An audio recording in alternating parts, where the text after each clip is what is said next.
Hey, how's everybody doing? Welcome back. Asset Podcast. It's your host, Newt. Okay, I'm trying to see a year on this cover. I'm guessing this is 90, probably 93 or 94. Going by the shit on the cover. 92, maybe? But this is, I hadn't done one of these in a while, and I ain't got this camera set right. Hold on. Oh, that's a lot better. Pull that over a little bit. There we go. This is Comic Scene, issue number 29 from October of 90-something. Got Inside Mark Silvestri's Cyber Force. Shadowhawk Dark Superhero. Preview Batman The Dark Knight's Animated Adventures, which, hey, that'll tell you this is either going to be before or after this. I just recently acquired the full run of that on Blu-ray. I'll go into the story of that when I do that video. Comics for Adults Loving Rocket, Slice of Life, The Retaliator, Gritty Vengeance, Cheeseheads for Offbeat Advertised, Interview with Kelly Jones and Jim Valentino, Batman Returns, and Michael Keaton Speaks. $4.50. Okay. Back in the day, pre-Wizard, Comic Scene, and there was another one, was like Comic Review, I've got one issue of it, and I've done a video on it, and I cannot ever remember the name of it. The only ones you can find outside of comic shops. And my thing was, I so rarely got in a comic shop. It wasn't consistent. That I bought comics when I was there in a comic magazine. If I found them someplace else, I'd buy them. This is when I picked up regularly. Like, I don't remember ever seeing this until...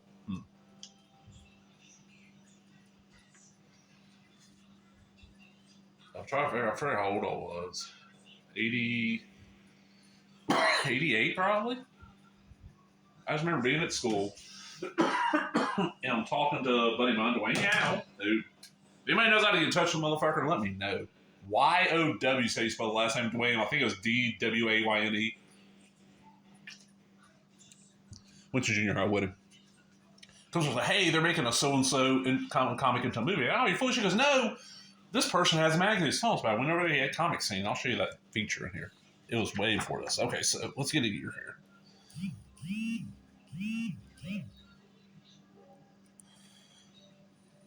92. Okay, I was close. Excuse me. What the radio here is, okay. Dimension X. Kyle Baker, Nestor Redondo, Tom Yates. This is actually, I wouldn't mind tracking the sounds. Dimension X sounds good. You always got letter pages. I always put the letter pages for, okay. Now, this is published by the same company they put out like Starlog, Fango, Fangoria back in the day, Gorzo, and all that stuff. So you get a similar feel, which means you're going to get a lot on this Batman movie. And which light is this light causing that? I haven't filmed in a bit. Haven't had a chance to. So I don't have. Okay, yeah, that's. Damn, really? Okay, that makes it better. Okay. The 92 Batman. Here's the weird thing. Okay, this is Batman Returns. I've never actually seen this entire movie in order. Before it came out, like 6 months maybe, I was at a convention. They had the guy. I don't see this anymore. Like, I'm sure it still goes on, but like movie scripts. You can find movie scripts for sale. They're Xerox. At conventions, and I guess online when you internet first really got big. And a lot of times there'd be shit that's on the movie. I got the movie script. It was the Sam Hamm movie script for Batman Returns that had Robin in it, and Vicky Vale shows back up and all that stuff. And it was amazing. And then I find out this is not the script they're using. Because Tim Burton threw it out because he didn't think it was any good. And I'm not the biggest Tim Burton fan, so I've never just watched it. Just Say Cheese. This is the Nick Crane.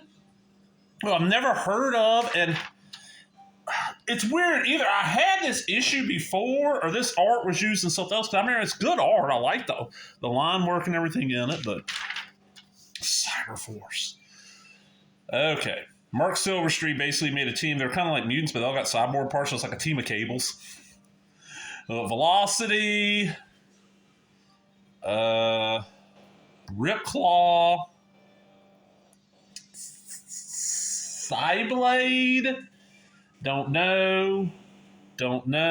Stryker, I'm thinking with the 3 arms. He had his own spin-off series. It's one of those where I have the issues. Oh, here we go. Cyblade, Impact, Heatwave, Cyblade, Ripclaw, Ballistic, Stryker, and Velocity.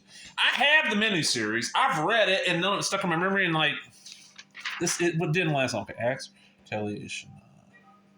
The Retaliation. It's another one that I don't remember hearing shit about this. Like, I read through this, I'm like, oh, okay, this sounds interesting. You know, the art looks nice. Good, nice Tim Bradstreet piece over here. Yeah.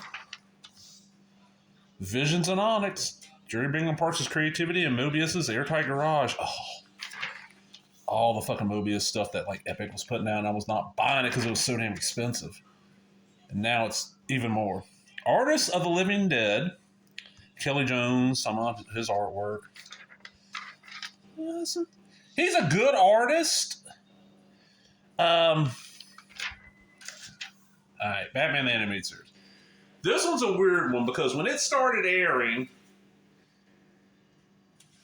I don't remember if it was my last year of high school, if I just got out, but I was not able to watch it. Like, whenever time of day it aired at, like, I got home right when it was ending every day.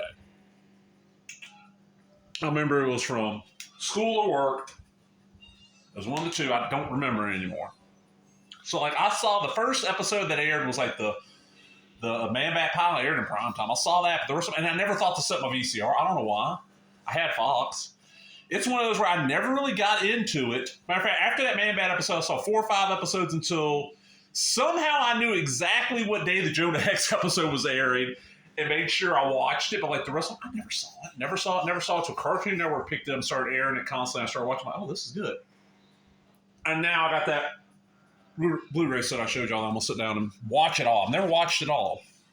I know for a lot of people it's an introduction to Batman.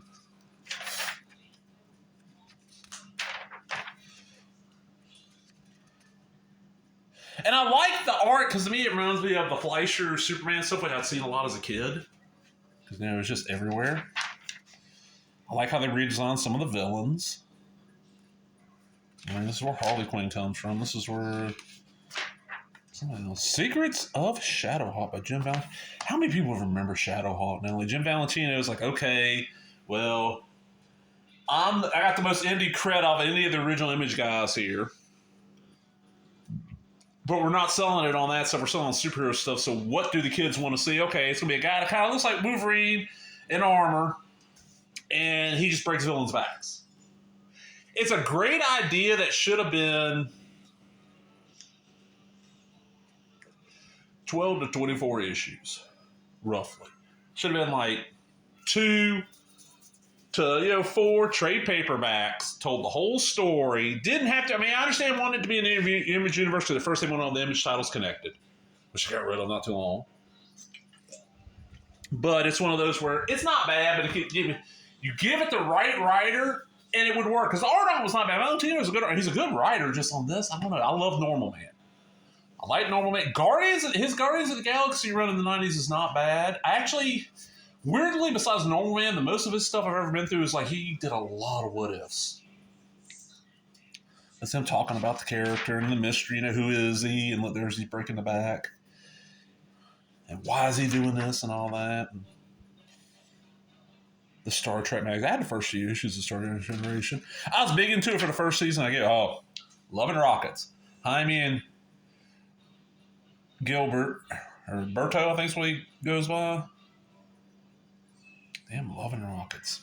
One of those where I've read a good handful of scattered issues, but I just need to sit down and just get the collections going with it. Fantastic Radio, and this blows my mind because I completely forgot about this until years later. Okay, 1975, Daily Adventure of Fantastic Four and Dipshit. Okay, here we go.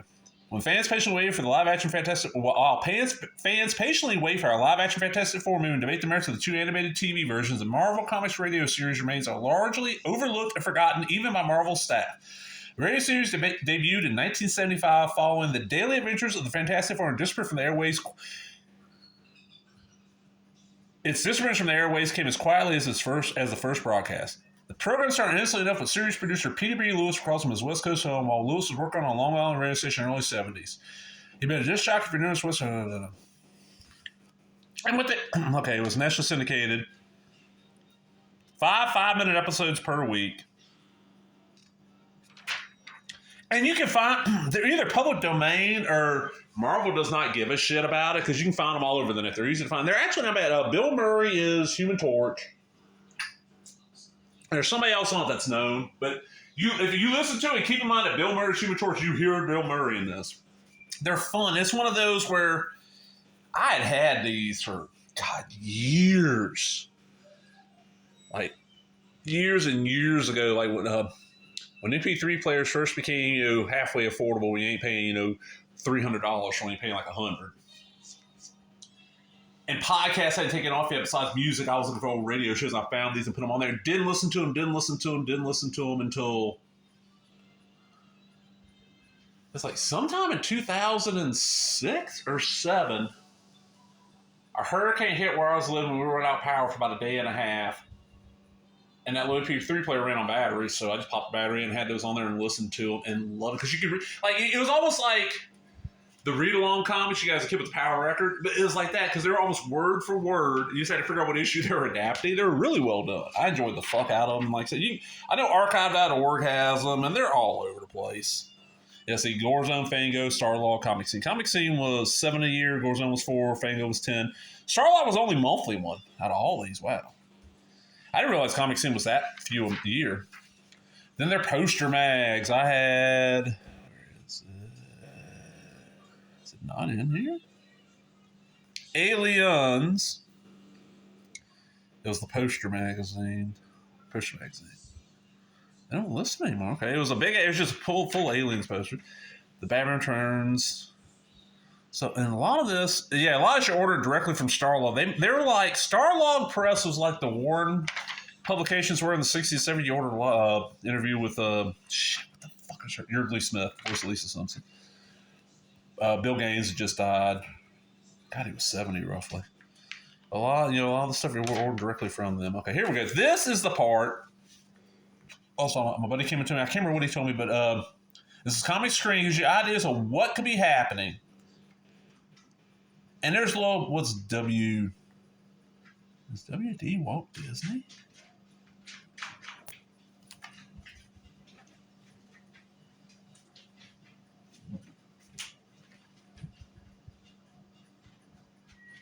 Okay, that print is small. My dog was making a weird noise. I had to go check on that. Sorry about that. Like, there's an Archie film listed. Let's see how many of these actually happened. Barbie film finally just happened. Bebe's Kids.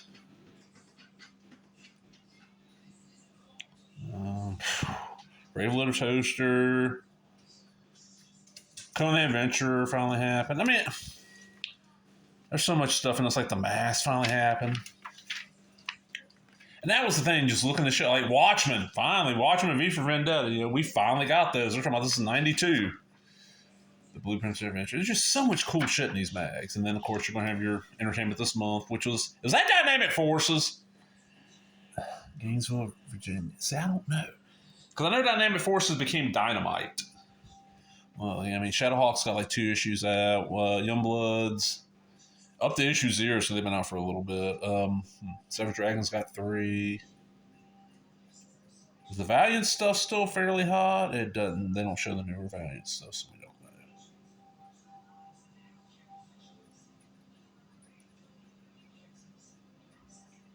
know. Okay, they're doing the Executioner Saga, maybe? I don't remember. Yeah, I ain't doing these in a while, so hope you enjoyed that. If you did, give me a thumbs up, leave a comment, subscribe, all the other bullshit. Talk to everybody later. Bye-bye.